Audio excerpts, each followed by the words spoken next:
what is going on? What is your understanding of what's going on right now between Israel and Palestinians? Well, they're coordinating with the Trump administration. I mean, I think several of us were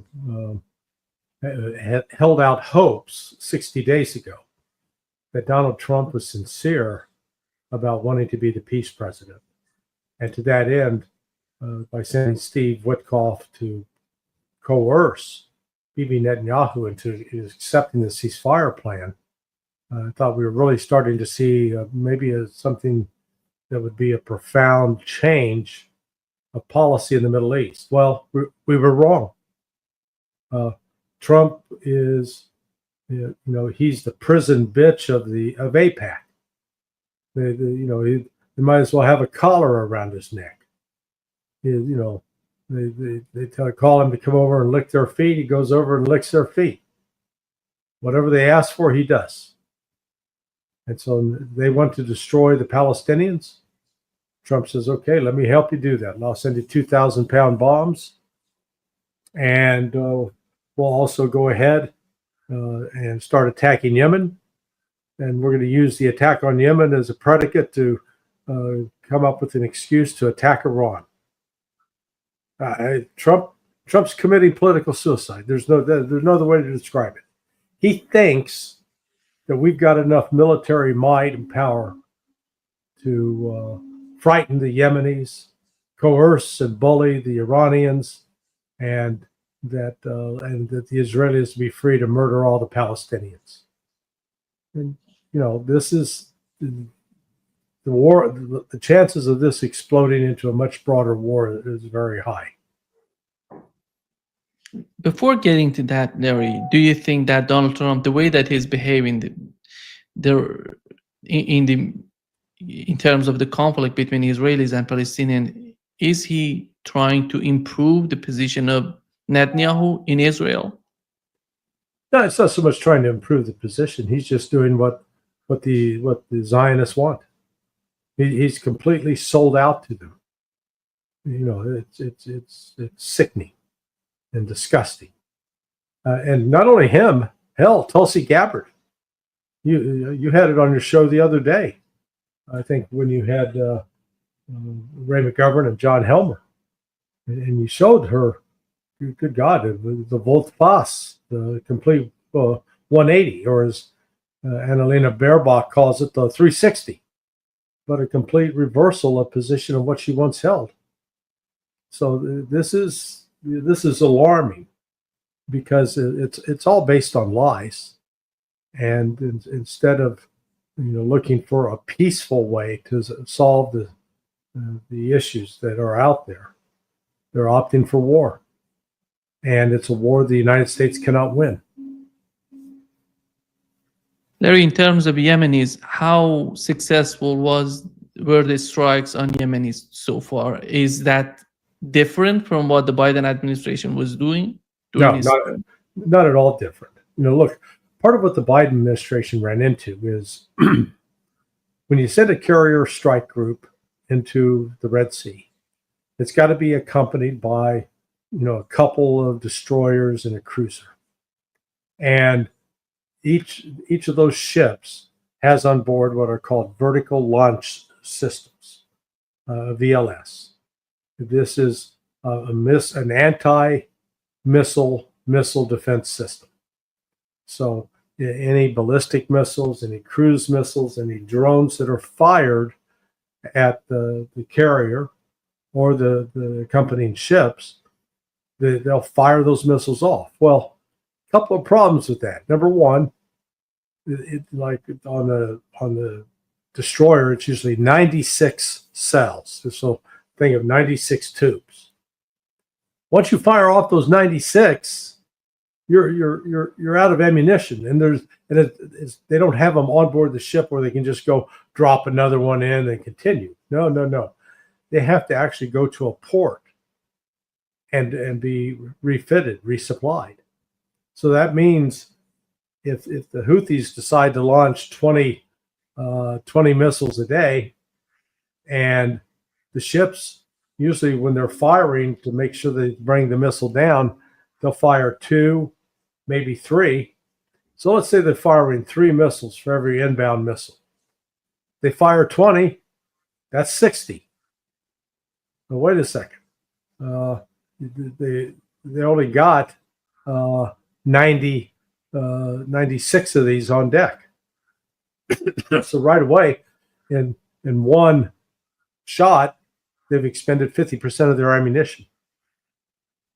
And you know what? Those missiles that go into those the vertical launch system, as of 2018, there were only like 660 of them.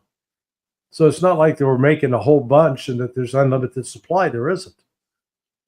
So the Houthis basically can use cheap drones that, may cost $5,000 or less, fire them at the U.S. ships, and they've got to use $1 million, $2 million missiles to try to fend off, a $5,000 drone.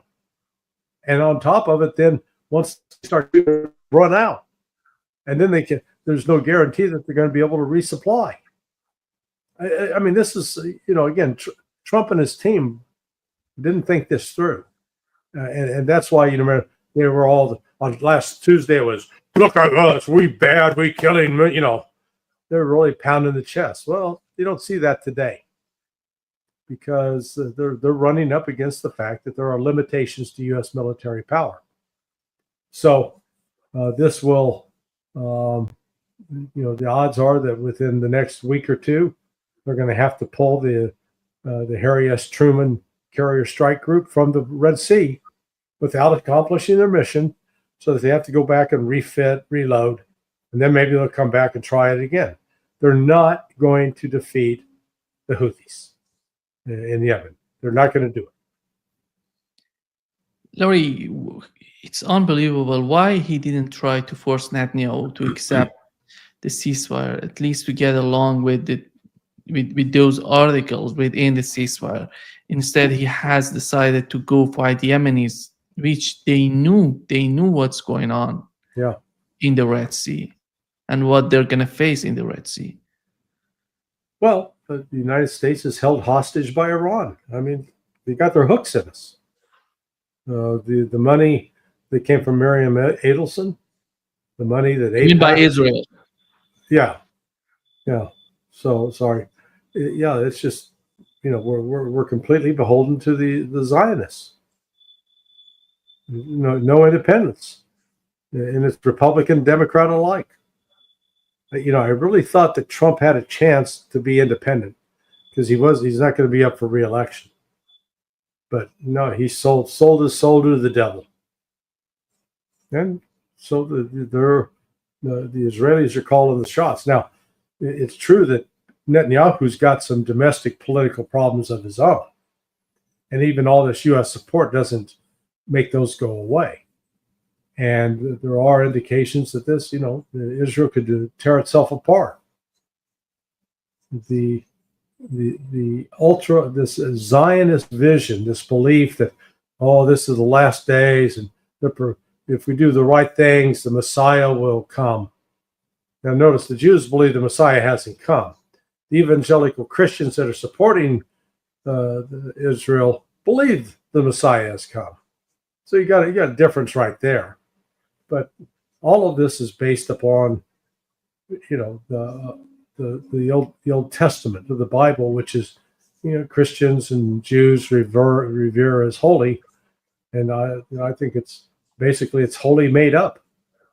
It's a book written by Jews in exile to sort of explain why they are what they are, and they say, hey, God said we're special, and God says we get to kill you, and God says we get everything, and God, and it's all based on a lie. It's a fabrication. Donald Trump we've learned that he asked Senate for permission to attack Iran. And do you think he's serious in this sort of, because he's serious? Nima, he's serious as a heart attack, dude. I mean, this is absolute crazy. But, they're going to do it. So we just better buckle batten down the hatches, as they say, because this is going to get ugly. What do they want to achieve? Just striking Iran and from the air, and what would happen then? What would be the outcome for them? What would be the gain for the United States, for Israel? Well, again, they base it upon some false assumptions. Their assumption number one is that Iran is weak. Iran doesn't have any effective air defense, and that the United States can just roll in there with its bombers and blow up these Iranian nuclear sites. And Iran is out building nuclear weapons. They are not. But it doesn't matter what the objective fact is. They've constructed a narrative, and they're going to pursue that narrative. And the narrative is that Iran is the biggest sponsor of terrorism in the world, that Iran is building a nuclear weapon and has to be stopped. Again, a lie. But they're going to roll in, and a bunch of U.S. aircraft will probably get shot down. And the missiles that the U.S. fires at the Iranian sites will be intercepted. And then Iran's going to turn around and fire missiles at U.S. bases, particularly Al Udeid in Qatar. And once they wipe that out, then all of a sudden the United States is going to be faced with casualties, damage to infrastructure. There's also a major operations center at Qatar that controls all U.S. military air operations in the region. That could be destroyed, attacked and destroyed. So, and then if the United States also includes hitting installations, Iran will turn around and blow up the Saudi oil fields, set them on fire. So all of a sudden the world is going to be in a dramatic oil shortage. There'll be a tremendous inflationary spike and a contraction in industry. This is catastrophic. And haven't even gotten into the possibility that Russia and China could enter that war, because this would have been an unprovoked attack on Iran, and Russia has signed an agreement with Iran that basically says, if you're attacked, in an unprovoked manner, we'll come to your aid. That's what the agreement says.